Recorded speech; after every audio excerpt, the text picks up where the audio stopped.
What's up, everyone? Welcome to another vlog slash rambling series where I'll sit here and explore the world of 3D printing from the technology where it's going, or is this just a hobby, or can you make a business out of it?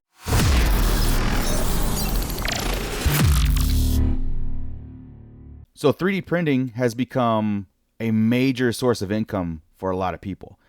I've been seeing a lot more pop-ups in craft fairs, maker fairs, swap meets, right? YouTube channels and people have like businesses in the malls, that they just print and sell 3D printed items, and they're flying off the shelves. I've seen a couple places where they cannot keep up, and they're growing fast and fast and fast. They go from like one printer to like 100 printers, almost overnight, it seems, right? But you know is this a phase? Is this a fad? Just like anything in this world, right? That's the one thing I kind of want to explore a little bit and just talk it through and everything. Because as someone who has a side hustle, 3D printing side hustle right now, I do want to take it to this full time job. I do, because I absolutely love the process. I love what I do, and I want to be able to have a shop where I can have lines of 3D printers, and just products pumping out the stuff that I make. The things that I do. I found a niche in my own personal hobby, which is action figure collecting. So I make stands and displays around that, fully designed by myself. So I don't take anybody's, even with permission, I don't take their license and selling that. I do everything 100% in house, and I want to grow that, right? So I want to explore a little bit, like the things that I've been seeing, people that have like, kiosks in the mall or stores in the malls, maker fairs and all that things. And they have all, like I said, I've seen like a ton of those, people 3D printing dragons and statues and everything. And I've seen a lot of, they're making a lot of money on it. But not only that, it's people are buying it. They're into it. They're into the models themselves. They're into the product. I think they're fascinated about the process, right? They took something from their computer and they physically printed out in a few hours, and they had something. I think it intrigues a lot of people, especially when you start explaining to them, hey, that's 3D printed, and everybody, their eyes go, whoa, okay, I've heard about that. I don't really understand it, but that's great, and there's a lot of resources out there of people designing around that business too. So all they do is just design 3D models, and then they put up for a subscription where you can go for like $10 or whatever the amount that they choose, and you can download all their files and print them and sell them with permission, right? You have a commercial license, what you pay for. A lot of it's on Patreon. So there are people designing for that 3D printing business, and then there's those people who buy the printers and get those commercial license and sell them at a store, a kiosk, or like I said, craft fairs, swap meets, everything. And it's becoming wildly popular. And again, is it a phase? I don't know. It could be. It could be something where, after a while, the oversaturation, everybody wants to get into it. They start using their 3D printers that they got, just again, as a hobby. Maybe they wanted to do something, and they find out, what? Maybe I want another 3D printer. Maybe I need two or three. And a great way to do it is to monetize some of the prints that you're finding that are available for commercial resale, and you go ahead and invest into the machines, the filament, the commercial licenses, and you print what you have, you sell what you have, and now you have money for another printer, right? And that could be a short-term goal. It's a great opportunity. I'd say for anybody who's aspiring to monetize any kind of hobby, is strike while the iron's hot, right? I mean, it's an old saying, but it's true, and especially in 3D printing today, in 2025, it's as popular as ever, and it doesn't have to be that much work anymore because of the printers themselves, the people who are modeling with that understanding of this is going to be a physical item, and how they model things, how the ease of printing it, it's everything's around this exploding business, where it is very niche and it's knickknacks, right? These are items that are knickknack stuff. They're statues, they're Pokemon statues, whatever it is, toys essentially, right? But then there's also the household item usages, the actual functioning 3D prints that, hey, here's an organizational system for 3D printing. And people will buy that.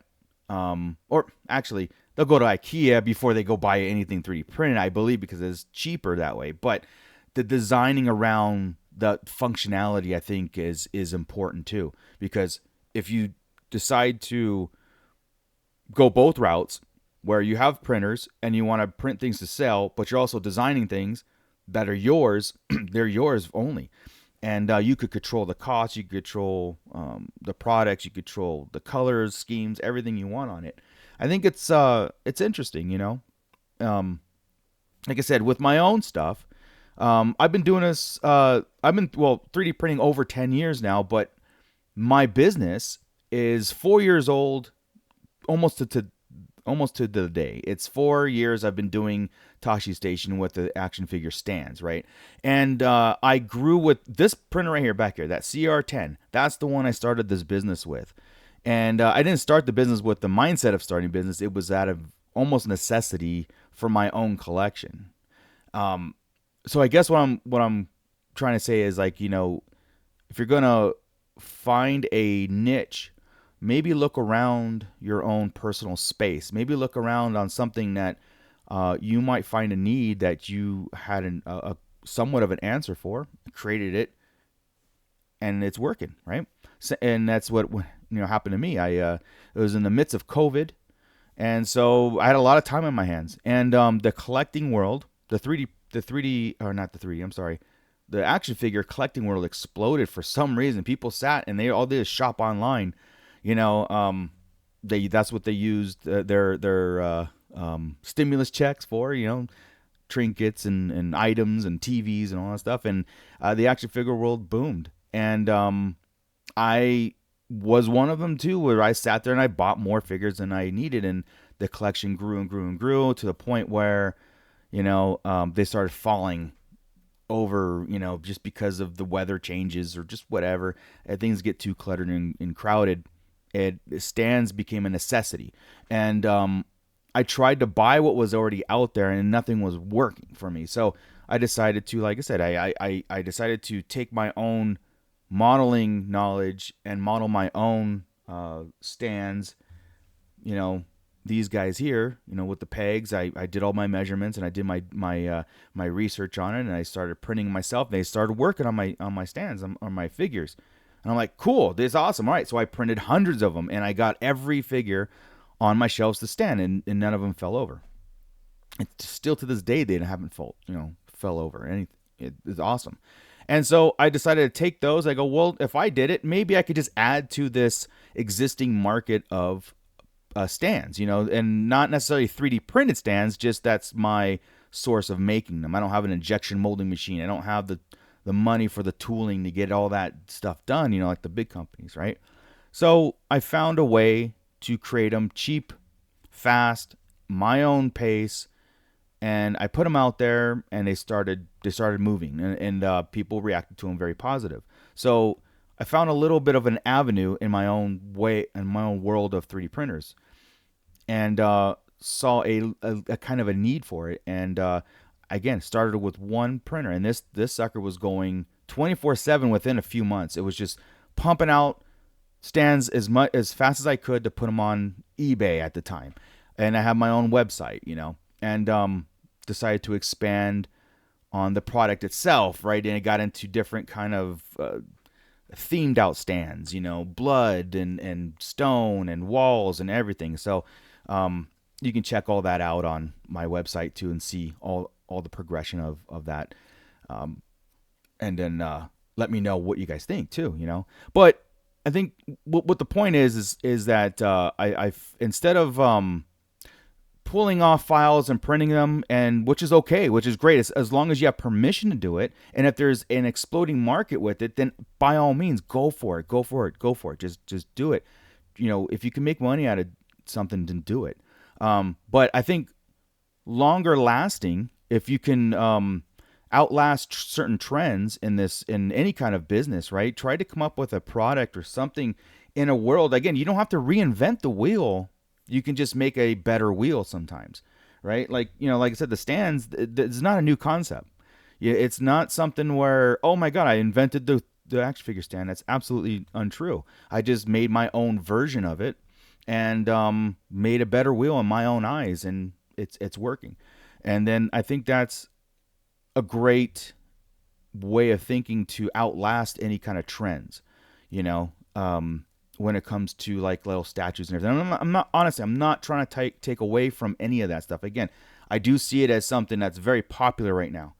And I'm going to use this example. I'm going to use those little dragons example. They have the articulated dragons. I don't have one here. I never printed one up. I have like one of those snakes things that I download just to see it. But it's a print in place, coiled up dragon that you print. It's all articulated, and I guess the kids are going nuts over them. And I do think that it's a hot market. If you can tap into it, it's great. But again, if you're not trying to find other things to continue that, I think it's going to die out just as fast as it came too. And it's just a precursor, of any type of business. If you're not growing, you're dying, right? And again, it's up to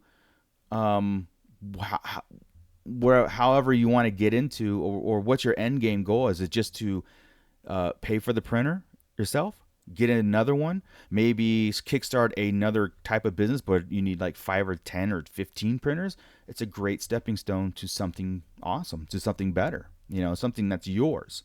Like I said, I started with one, and now I have 16 printers on my print farm. And again, that's, as far as a print farm, it's very small. I have a very small operation. It's only myself doing it.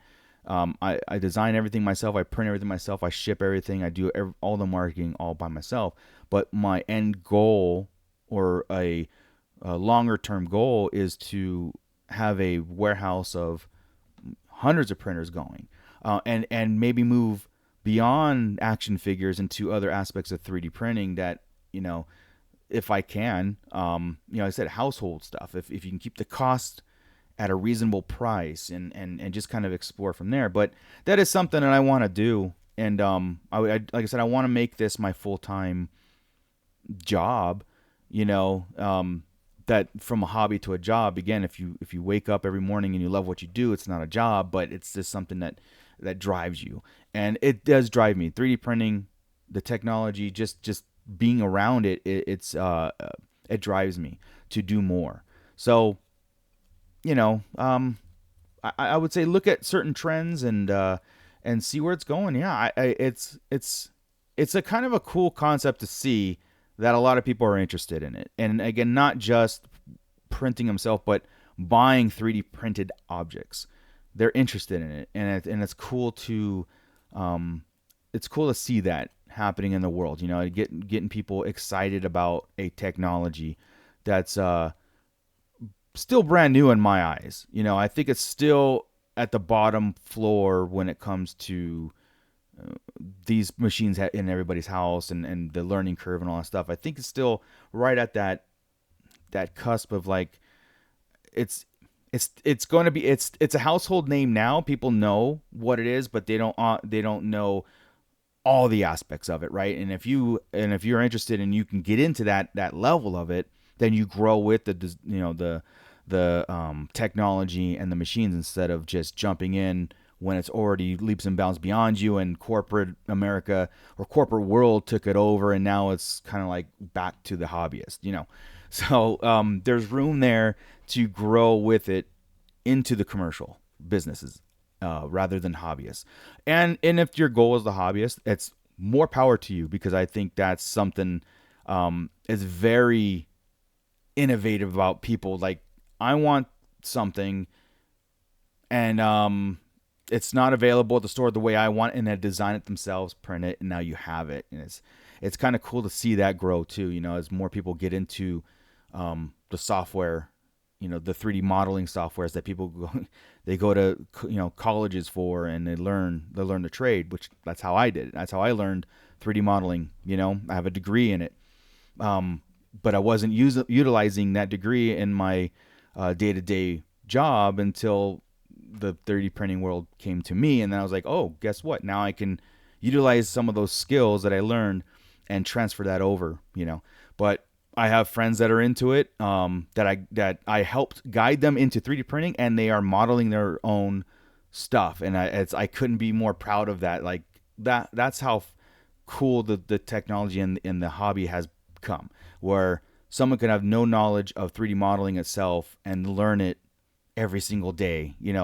Learn by doing, and it's great. And again, the way the printers and designers are evolving is making it so much easier, like so much easier to get into and learn it. And the troubleshooting is a lot easier. It's not so much of a learning curve anymore. I mean, there's still a learning curve, but not so much like when I started with 3D printing, where I had to take these things apart, rebuild them, just understand I couldn't get it to level, and it was like, oh, these machines do it for you now, and it's fantastic. It's fantastic. So, yeah, I mean, rambling about just thoughts of how cool it is to see 3D print, and especially kids getting really excited about little animals and statues, and just it's just cool, man.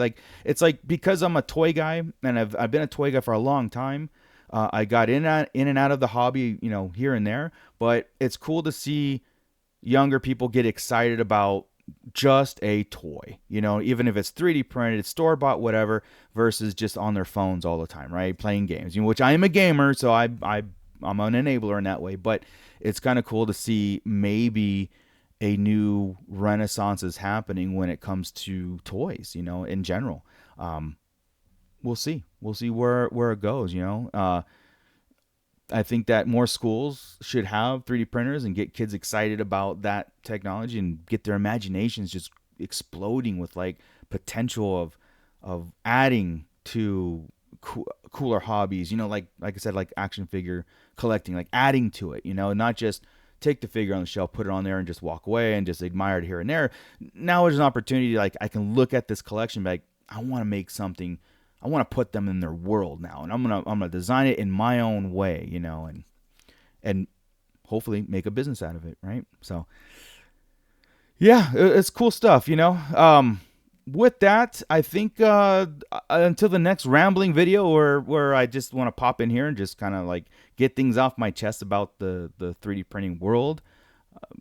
Even if it's a model of the week, a tip of the week, I'm always about improving people's experience with 3D printing, because I don't want it to be a scary word. I don't want it to be a scary hobby to get into. I'm an encourager, like, hey, this is cool. You can do it too. It's if you have the extra funds to do it, let's do it. And I'll try to help you along the way. So all the problems that I come across, I'm gonna bring it over to this channel, and vice versa. If you guys have tips and different troubleshootings, or even success, like, hey, I did this and it worked out a lot better, let us know. Let's put this on a video. Let's put this out there, and until the next one, yeah, man, let's stay safe, and happy printing.